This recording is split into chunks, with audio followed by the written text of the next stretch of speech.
सुप्रभात प्यारे बच्चों, आप सभी का आज के इस पठन पाठन कार्यक्रम में स्वागत है। जैसा कि आप सभी को विदित है कि हम सब मीराबाई की पदावली का अध्ययन कर रहे हैं, तो आइए आज हम मीराबाई के तीसरे पद का अवलोकन करते हैं। माई रे मैं तो लियो गोविंदो मोल, कोई कहे छाने कोई कहे चुपके, लियो री बजंता ढोल, कोई कहे मोघों कोई कहे सोंघों, लियो री तराजू तोल, कोई कहे कारो कोई कहे गोरो, लियो री अमोलक मोल, यहाँ को सब जानत हैं, लियो री आँखों खोल, मेरा को प्रभु दर्शन दीन्यो, पूरब जन्म को कौल।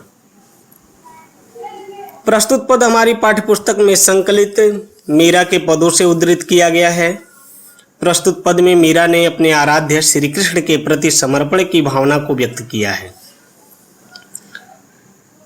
तो आइए मीराबाई के इस पद की व्याख्या करते हैं। मायरी मैं तो लियो गोविंदो मोल। मीरा कहती हैं कि मायरी मैंने तो गोविंदो मोल, मैंने तो श्री कृष्ण को मोल ले लिया है। कोई कहे छाने, कोई कहता है कि मैंने छिपा कर श्री कृष्ण को खरीदा है, और कोई कहता है चुपके से, कोई कहे चुपके, और कोई कहता है कि मैंने चुपके से खरीदा है। लेकिन ऐसी बात नहीं है। लियो री बजंता ढोल, मैंने तो श्री कृष्ण को ढोलक बजा बजा कर लिया, अर्थात डंके की चोट पर खरीदा है। कोई कहे मुँह धो कोई कहे सो धो, कोई कहता है कि मैंने उसका मूल्य अधिक दिया है, मुँह धो महंगा, अधिक मूल्य दे करके। कोई कहता है कि मैंने ये खरीदारी महंगी की है, श्री कृष्ण को अधिक मोल दे करके खरीदा है। कोई कहे सोधो, और कोई कहता है कि मैंने उसे सस्ते में खरीद लिया है, सोगो सस्ते में। लियो तराजू तोल, लेकिन सच्चाई यह है कि मैंने उसे तराजू तोल ठीक ठीक नाप तोल कर खरीदा है। कोई कहे कारो, कोई कहता है कि यह काला है, कारो मतलब काला। कोई कहे गोरो, और कोई कहता है कि यह गोरा है। कोई उसे बुरा कहता है, कोई अच्छा कहता है।